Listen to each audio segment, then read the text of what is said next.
Welcome to Sex Help for Smart People. I'm Dr. Laura Jurgens. I'm here to help you have better sex, intimacy, and relationships. So let's get at it. Hey everyone, welcome to episode 83. We are talking today about whether we should tell our partners what turns us off, specifically about them or what they're doing. And I have a very specific guidelines for you on this because I think it's pretty nuanced. There's kind of some general rules. They're not super hard, but I think there's a lot of cases in which the answer is yes. Definitely tell your partner what turns you off, even if it's about what they are doing or them, except there are some really big caveats. So we are going to talk about that and break it all down today and give you the guidance that you need in order to talk about turnoffs with your partner. Okay. I also, I'm flying a little high today because I have just received so much beautiful, joyful appreciation from my clients today that I'm just feeling really topped off with joy, and I'm so happy for them. I just did a check-in at session 10 in a package with some clients, and we went over the goals that they set out initially and their level of fulfillment around those goals that we do in the beginning. I ask everybody to do that, to rate their fulfillment around their goals. And then we check in on it later when we get towards the end of any given package and see where they're at so that we can really celebrate where they've come and really bookmark some places that we want to keep working or fine-tuning if they have any of those. And it was just amazing. Every time I do this, people are just lit up and then they remember, oh my God, I was only at 2 out of 10 on that. And now I feel like an 8 or a 9, and usually people have about 4 to 5 specific goals, and they've made substantial progress in each one. And this is all self-reported based. And a lot of times they don't even remember exactly where they were at. And I'm like, you were a 2 on that. And then they reflect on it and they're like, yeah, God, that was dark. I was in a dark space. So it's just this really joyful celebration. I also received an email from a client who just graduated who said, she worked with me for about 6 months. And she said, thank you so much. This has been such an empowering and positive experience. I credit your genuine care in enabling me to believe I could make these changes happen. And I can't wait to stay in touch. And that was her email to me today. And it was just really wonderful because I'm so proud of her. I had another client this morning say, I can't believe I've only been working with you for 14 weeks. And he said, this is going to sound kind of crazy and overblown, but you have changed my life. And I know that our work together has. And the thing is, he has changed his life. He has changed his life by deciding to show up and to believe that it was possible to make changes for him and to show up every week and play with me and talk to me and release the shame and the lack of hope and the powerlessness that he had about his goals. And he has changed his life. I have just been the supporter and helper and guider on that process, but he's done all the hard work. And I am really, really thrilled for him that he is in such a great place right now. So I am just extra happy today about all of this. And I wanted to share that with you because I think it's just really powerful to hear from people who are making changes in their life. Because especially when we've been stuck or we've been feeling like we are in avoidance or we're feeling hopeless or powerless, it can be really important to see other people getting the returns on their investments, right? Getting the returns on their investment in themselves and the change they want to see. It can feel all of a sudden like, oh, maybe that's possible for me. And I want all of you to feel like it's 100% possible for you, because in almost every situation, it is absolutely possible for you to feel better in some way, shape, or form, and for you to solve a lot of the problems that are feeling so painful for you. And so I want you to feel like that's possible with these words from my clients. So I hope that feels like it brings you a little extra hope. So what we're doing today is we're going to talk about telling your partner about what turns you off. And this comes up a lot in my practice, because a lot of times people are tolerating a lot of things that really give them the icks. And it's not helpful for your relationship or your partner or your sexual connection to just keep tolerating stuff that gives you the icks. It's just not. So, in many cases, a lot of cases, it is a good idea to tell your partner what turns you off. However, it doesn't mean be a dick about it, and it doesn't mean do it willy-nilly. And so we're going to talk about how to avoid being a dick about it and how not to do it willy-nilly, and actually how to have that conversation in a way that isn't going to feel like you have to be perfect at it, because that just puts too much pressure on you and makes you want to avoid it even more. So we're going to make it realistic and not a huge heavy lift for you to have this conversation. Yes, you might have to be a little bit uncomfortable, but it is a gift to your partner to be clear. Okay. Second point, though, that's really important is that there are some exceptions. It's not every single case that you should tell your partner what turns you off. There are some things that for people are very hard or impossible to change. And those are some examples of things where I would say those are exceptions. So things like body type, like my partner's too thin. They got really skinny and I'm not into it. Or and I'm going to give you some exceptions for these things too. Maybe their genitals changed due to an accident, aging, cancer, pregnancy. That has affected your interest in playing with those genitals. Or something very normal process like aging. And all of a sudden, you are not getting the same aesthetic preferences met. You're not getting your aesthetic preferences met that you were 30 years ago. So in some of these situations where it's something that is very hard or impossible for this person to change, I want to give you some real cautions about going forward with talking about it as a turnoff. It doesn't mean you can't talk about it with them, but talking about it from the perspective of, hey, this just turns me off, that you're older, or that your labia have gotten stretched, or that you got really skinny. Like, we want to be really careful about how we talk about it and not talking about it as a turnoff, unless this thing that is very hard or impossible to change is a deal breaker that you are using to leave them. And it might be then necessary to tell them. Okay, so some examples for when it is a deal breaker and it's necessary to tell them because you are leaving are something like you realized you're gay and you don't want to have sex with your heterosexual partner anymore. That is a really good time. They can't change, or they're not inclined to change their gender for you.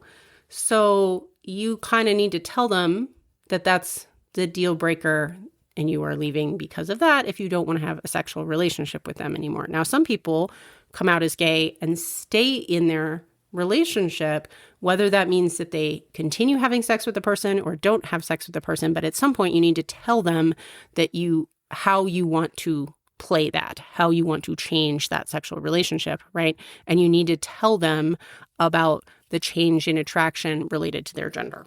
Similarly, change in attraction related to gender is something that somebody can't change, but for someone who's transitioning, for example, if you are a lesbian and your partner is transitioning to male, then if you are a person who feels like you really can't be in a relationship with a male identifying person, it is very reasonable to be completely honest about that. That is okay. It doesn't make you a horrible person. It doesn't make you a bad queer.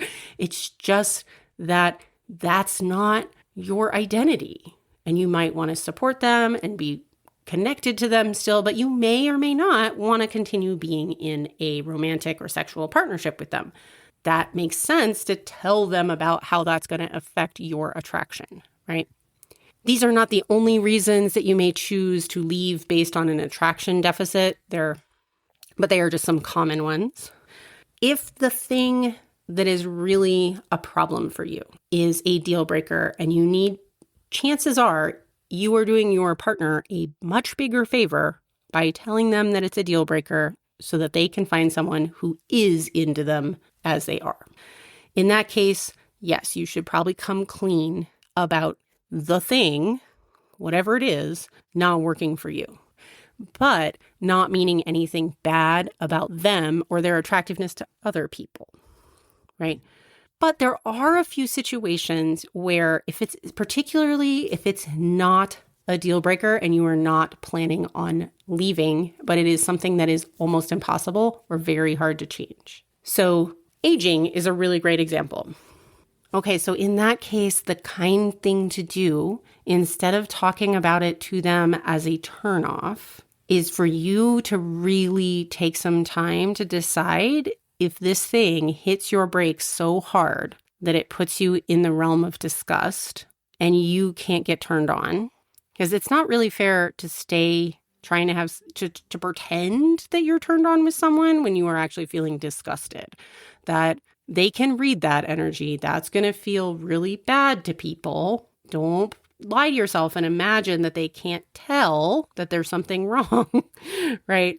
But if that's happening for you, you don't want it to be a deal breaker, you want to stay in a relationship, a sexual relationship with them, you want to keep having that romantic and sexual connection, then it's your job to do the mindset work to basically figure out how to not let it hit your brakes so hard. So for example, you find yourself like, this doesn't mean anything bad about you. It just means that you have some work to do in your head to help you kind of make a transition out of some old thought habits. But if you decide to double down on it, it can, it's not necessarily the greatest thing. But so for example, let's say you just notice that you just really want to fuck 30-year-olds and you and your partner are both in your 60s. And you have decided that you're not leaving to pursue people half your age. But in that case, if you are feeling disgusted or really turned off by your partner's aging body, then it's on you to do the mindset work.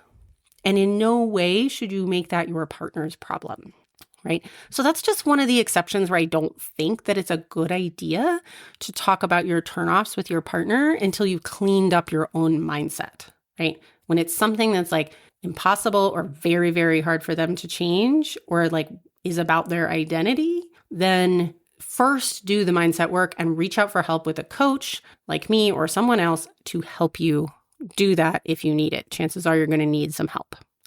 All right. If you can do that work to shift your own mindset and find enough sort of gas pedals or turn-ons to overcome whatever that problem is. So for example, a lot of times getting your core desires or your emotional needs met for arousal can often override aesthetic preferences, like you just prefer broader shoulders or something. But remembering that you signed up to have whatever it is that they had, unless it's a recent change, and really taking the onus on yourself to do the work to get there is a good idea. Okay, so that's the big exceptions, but let's go back to the sort of general yes case where it is a good idea to tell your partner what turns you off. And this is, I think, most situations. It is, it's important to do it carefully to some extent so that you are not, and I'll tell you kind of what I mean by carefully. It doesn't mean you need to tiptoe. It doesn't mean you need to tiptoe around it. It just means you need to prepare yourself in certain ways. But I think in many cases, you absolutely should tell your partner if something is turning you off. And I don't use the word should very often. I should really try to avoid shoulds. But I guess what I mean by this one is you don't have to. Doesn't make you a bad person. And I don't mean that with the should. It's more that if you want a cleaner relationship, a better connection, and not to have to carry this burden of having your brakes hit all the time when you're trying to be intimate with your partner, if you want to feel more turned on by them and less turned off by them, then it's a really good idea to tell your partner if something is turning you off, right? Okay, so here's some kind of general categories of things that people often don't tell their partner are turning them off, and they're kind of shooting themselves in the foot by that. One is bad breath. That is a really common one. People will not tell their partner about, and please, for the love of God, just tell your partner about it. You do need to do it. I will give you some guidelines on how to do it more gracefully, but it is a really good idea. Problematic behaviors. That is another one. Behaviors that really turn you off or that cause you discomfort or pain. That is also really important to talk to your partner about. Jokes that give you the icks. Oh my gosh. Tell them about that. If they are making things like jokes that are creeping you out or offending you, it's actually really important to tell your partner that that's turning you off. So these are just some examples. They could have other hygiene issues. They could frequently have boogers hanging out of their nose. Whatever it is, please tell them. If they are doing something that truly hurts you emotionally or physically, or just causes like a lot of discomfort. So for example, when you tease me about something I'm sensitive about, that's not going to turn me on. And I'm going to tell you. When you tickle someone who told you that they really don't like tickling, that's a good example of something that can really be hitting somebody's brakes and they're just like gritting their teeth and bearing it. Bad idea. An example might be, you finger someone before they're ready, or you're not asking if they're ready, or you frequently aren't paying attention and elbow them in the balls or something while you're having sex. Like those things are causing pain and they're making you shut down, or you're sort of like hounding someone to do things the way that you do them, or that like things the way that you like them. That is generally a turnoff. Also, dropping someone in sex before they have actually become fulfilled. So this is really frequent for women, and we often will not say anything. And there's legions, especially of male partners out there in the world. There's legions of male partners out there in the world who the women they've dated have never told them that they were disappointed and not satisfied, and they don't know that they can't just like roll over and go to sleep when they come and expect that that's going to work out well for their partner. Instead, their partner just sort of broke up with them or made some other excuse, never told them. And these guys have not figured this out on their own. They're not likely to unless someone tells them that it's a real turnoff if you sort of drop me when I'm aroused and you just had an orgasm and now you're done. Okay. That is a really common one that people just let slide, and please don't do that. Okay. Another one, behaviors that are actually really problematic for you, and not just because you have an unrealistic expectation that everybody follows your manual of behavior. So, for example, if the person is, using your toothbrush and that really bothers you, tell them that bothers you and that turns you off and gives you the ick. Okay. If you actually just are really pissed off that this person doesn't color coordinate their closet the same way that you do, that's your own problem. That's your arbitrary manual for how people should behave. And you need to take some ownership. And sometimes it can be hard to figure out the difference. So this is another area where a coach can help you take responsibility for what you need to take responsibility for and separate out what are reasonable requests from a partner, because sometimes they feel the same. If you have always been trained to load the dishwasher a certain way and your partner doesn't do it, it can actually really piss you off. But that doesn't necessarily mean that they are fundamentally wrong, right? So if those things are hitting your brakes, though, it's really worth having a conversation with your partner to at least let them know that's why you don't want to have sex with them, because of the way they don't load the dishwasher right? And even if it means you have to have an argument, try to go back to my conflict avoidance podcast and listen to that one for how to have an argument. And also reach out for coaching, because I can absolutely help with that kind of stuff. And so there's definitely other people out there who can help you with that too. I would say I'm pretty darn good at that. So another category that I mentioned are like the jokes or innuendo that feel gross, creepy, or offensive. I want to underscore, please tell your partner if they are doing that. If sometimes people are afraid of initiating sex, and so they make a joke and they think that was an initiation, and it wasn't, and it landed really badly for you. If that's happening, this is not uncommon. if that's happening, it's very helpful to actually tell your partner, I don't like that. And at least, like, I don't know what you mean by this. You may not even realize that they're trying to initiate. So it may not even be realistic for you to tell them it's not working for you, because it may not even register as an initiation effort for you. But if it registers as something kind of creepy or it's just not appealing, it's worth it to talk about it. Okay. So all of these things have in common that they are changeable. People can change these things. Now look, if they are sick and that's why they have bad breath, then maybe there's a period of time in which they can't change it. And you're just going to have to be like, honey, I love you. I can't wait to have sex with you on the other side of this illness. But right now, the breath from the illness is really turning me on. I can't, right? That is okay. And that's not totally changeable, right? If it's a temporary illness kind of thing. But for most of these things, they are behaviors or hygiene issues, something that the person does have control over. It is kind to them to tell them that this is a turnoff for you. You just want to do it kindly, and here's how not to be a dick about it. All right. Not being a dick, number one. Pick your time. Don't just blurt it when it gets to a point of like extreme frustration.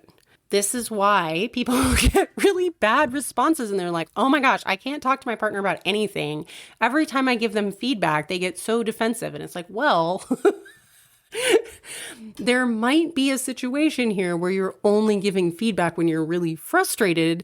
And of course, they're going to get defensive because they're reacting to the frustration. And so pick your time and prepare yourself so that you are not coming from anger when you bring it up. And so that is the sort of cardinal rule of how not to be a dick and this is in lieu, don't worry about preparing the exact words to try to force the person into the response you want. That is, will make you crazy and will generally not work. But the cardinal rule is to prepare your own emotional state so that you are in love for them. You are feeling care and compassion for that person. You are feeling calm and you are feeling open-hearted and loving towards them. When you are in that space, you are able to acknowledge that they may have a hard time taking it in, whatever it is. You are open to it being hard for them. And when you are in the place of love for the person, care and compassion, it will come out fine. It will come out fine without you having to pre-wordsmith everything. If you are in a space where you have prepared yourself that when you sit down to have this conversation with this person, you are feeling loving and open to them and a lot of care for them, and you are not at all stuck in blame, shame, anxiety, defensiveness, or resentment, the words that come out of your face will be good, and they will be honest and loving and caring. If you instead get all wrapped up in your own anxiety about the whole thing, are only focused on trying to make sure the person reacts the way you want them to, you are all tense and you are trying instead to like find the perfect words, it will not work out very well. I can promise. I've tried that way a bunch of times and it's always gone badly. And that's what happens because we're humans. And nonverbals really matter. So if you are coming from love, it will work. And also the words will make sense and they will be in alignment with the way you are feeling, and the person will feel your care, and it will not feel like something they need to be defensive about. Okay. That's the most important part. Other ways to not be a dick here are, one thing that might help you even just get it out cleanly is to acknowledge that there's awkwardness and you're afraid of hurting them. So you might start out the conversation like, hey, I love you. I really value you. Or if you've just started dating this person, it's a really good time to have these conversations about what turns you off. And you might just say, I really enjoy our time together. I am going to say something that's awkward here. It's hard for me and I'm a little afraid of hurting your feelings, but I want you to know that I want to be close to you, and that's why I'm telling you. I'm giving you some information about me. And so that's what we want to do, is we want to emphasize the desire to be close to the person. So start with your desire to be close. That helps them take in, okay, this person actually wants to be sexual with me, wants to be close with me, wants to be romantically involved, whatever it is. And then I want to invite you to use for me, like the literal words, use the words for me in your language, because that reminds them this is not, and that reminds you too, it's not an issue for everyone. There's tons of people in the world who would not be turned off by whatever it is that this thing is that turns you off, right? So it's not so personal that everyone in the world would be turned off by them. So I would say something like, for me, this thing is just not really working for me or not helping me get turned on. Here's what works better. And that's the other thing, is try to offer something positive that does turn you on, either about them or something that they can do or something that they already do that you like or you'd like more of, right? So those are the big things. The one thing is to be in care and compassion for the person above all, to not just blurt it out when you're frustrated, acknowledge any awkwardness or fear of hurting them that you have, emphasize the desire to be close, and use for me language, and then offer something positive.